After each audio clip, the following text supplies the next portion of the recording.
Nice to meet you. You too. Andrew. So, Mr. Robello, could you tell us, what did you do before Mount Hope, becoming Mount Hope? Well, before being principal of Mount Hope High School, I served as principal of 3 other high schools, 2 in Massachusetts and 1 in Rhode Island. Somerset High School in Massachusetts was my first principalship. Durfee High School, my second principalship. Then I actually took my retirement in Massachusetts and began a Rhode Island principalship at Burrowville High School. And for the past 9 years, I've been principal of Mount Hope High School. So how did you come to know Mount Hope High School? Well, interestingly, there was a secretary working in the school system whose children had attended Somerset High School, and they informed me of the availability of the position here, and it's a lot closer to my home than Burrowville, so I was tempted to apply, and lo and behold, they gave me the job. I'm happy to be here. What does a principal do exactly?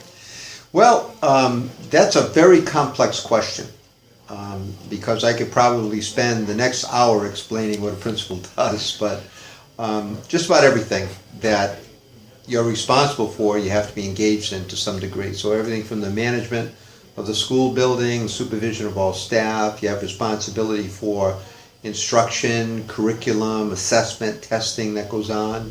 I think a very important function of a principal in the age in which we live is to be a good communicator with the community at large. You have to do a certain amount of public relations work for the school district as well, so much of it involves that. But I would say that whatever you can imagine in reference to the functioning of a school, principals have responsibility and accountability for. And some of it involves education, instruction, some of it involves management, financial management, resource management. Some of it involves student behavior, discipline. A lot of it involves being a presence at community and school events, everything from proms to athletic activities, etc. So it's a pretty all-encompassing position, very complex. What do you think about a school moving towards the STEM direction? Well, I think that it's a logical move for Mount Hope High School, because when you look at the number of careers, a vast number of careers that involve a sound background in technical skills, mathematics, science, engineering, all things related to, and much of it, by the way, applications through art as well. But so much of our careers today are focused on technology awareness and having appropriate technical skills, as well as being a good collaborator, a good team player. Mount Hope High School and other schools moving toward a curriculum that revolves around STEM is, for students, the best way to serve our population. Very logical move, and I hope that it just continues in 2 directions, on a more heightened and rapid pace, and a more expansive pace as well. So it's a very good thing for Mount Hope High School. What are your hopes for Mount Hope in the future? Well, we've gotten some good recognitions over the years.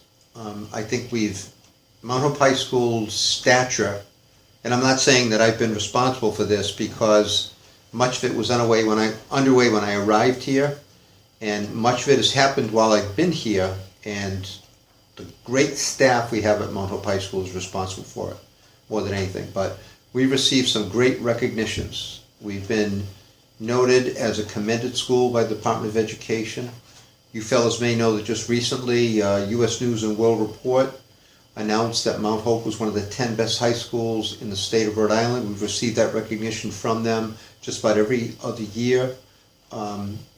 During our years of NECAP testing, we've always been one of the top scorers, usually second in the state, in all things related to literacy. So my hope for Mount Hope is that we exceed all of those recognitions that we have received and be even greater than we have become. But we've become a very good school on the cusp of being a great school. And that's my hope, that Mount Hope becomes a great school. What do you wish you could have accomplished during your time here? Well, being the #1 high school in the state would have been the ideal, I think. I think we've come a long way, but If I were going to be here another 10 years, or another 9 years, I would not rest until we became the #1 high school in the state. We're doing okay right now. We've got the potential to do much better. Now, is this your 9th year going in? Completing my 9th year Completing at your Mount Hope 9th High year? School. Correct. And I've been told, I don't know if it's true, but I've been told that since Mount Hope was developed and formed in 1993 with the merger of Bristol High School and Warren High School, that I've been the longest tenured principal at Mount Hope, serving 9 years. So I don't know if that's true or not, but some of the amateur historians in Bristol have told me that. Who was the principal before you came in? Yeah. The principal before us was Mrs. Peggy Vendatuli. She had been here as a world language teacher, foreign language teacher, guidance director. I believe she spent some time as a guidance counselor, and then became principal. So I followed in her footsteps, and she did a very good job while she was here. What do you think that the school is lacking in? Well, I think right now that our resources are sound.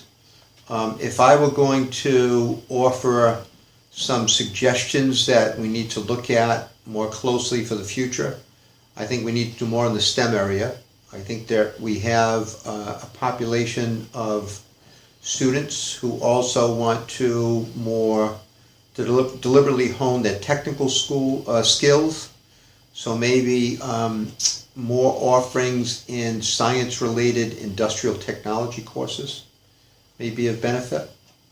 I think as well that we've got to look very carefully at the financial resources that have been available of late. There have been some challenges there in meeting the financial obligations that have been voiced by the superintendent. For example, this year the school district did not receive the minimum amount of funds that the superintendent was requesting. I think that's an issue. And I think in the future the communities of Bristol and Warren have to look very deliberately at situations where they only will basically fund the district. To expand, you need funding to do so. So I think those are areas where improvement may be needed. What is your strangest memory at Mount Hope? My strangest Yes. memory about Mount Hope High School, I can't say I have any that I would regard as being strange. I think my most memorable moments at Mount Hope revolve around some of the gains we have made. And I think I've probably gotten a lot of satisfaction watching on graduation day some kids who have had many personal challenges in their lives that they've been able to overcome and therefore achieve a high school diploma. But I can't recall any memories that I would define as strange at all, but I have many positive memories. Some of them revolve around some of the state championships our athletic teams have won. Many revolve around some of the academic gains that we have made over the years. Do you have a favorite class? A favorite class? I do not have a favorite class. And if I did, I don't know if I'd want to admit it publicly. But in reality, I do not have a favorite class. I would say that because, this will be, I've given speeches at graduation ceremonies for over 25 years, and this will be the last graduation speech I'll be giving. So I would say that I'm kind of graduating with this class of 2016.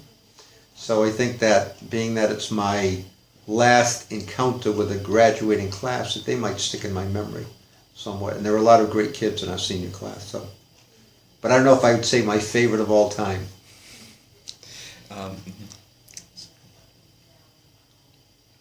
What advice would you give to any other principals around the state?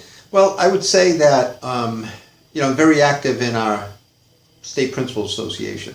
And although I would not give advice to other principals, I would say that in defining what should be the primary goal of anyone who has this job, principal of a public high school, that your first and foremost interest should be doing things that best serve the students in your school. And I've tried to live my professional life by that philosophy and by that mantra. And when you think of your decisions being in the best interest of students, it's usually easy to make the right decision. So that's the kind of advice I would give to any principal, I would think. What advice would you give to any new coming teachers? New coming teachers, work hard, be honored by the fact that you are engaged in the most honorable profession on the face of the earth, and remember that you hold the future of many children in your hands. So do your job each day with that primarily in mind. How would you define your leadership style? My leadership style could best be defined as, I think, democratic, collaborative.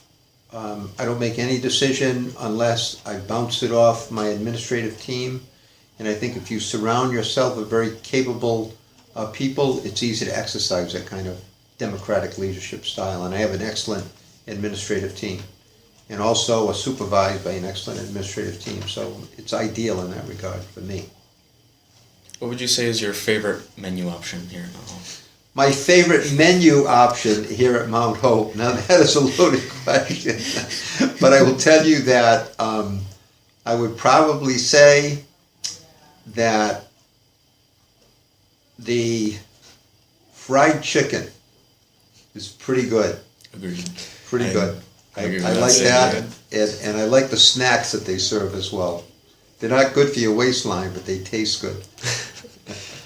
What are your interests outside of the school? Outside of school, I like to golf, like to bike ride, and read. Any favorite books? John Grisham's books I'm always intrigued by. I'm reading one now, actually, and he has a new one coming out that's interesting because he writes usually legal-based, dramatic kinds of novels, mysteries. And he's written a book now about the medical profession called The Tumor that is meant to advocate for funding for certain medical procedures. I think he's going to probably be turning over many of the proceeds from this book to the medical professionals who design and invent certain kinds of equipment for the treatment of tumors. But I think he's first of all, he's a very prolific writer, very bright individual, and his books just keep you reading. You can't put them down. So he's number one. Is there anything else?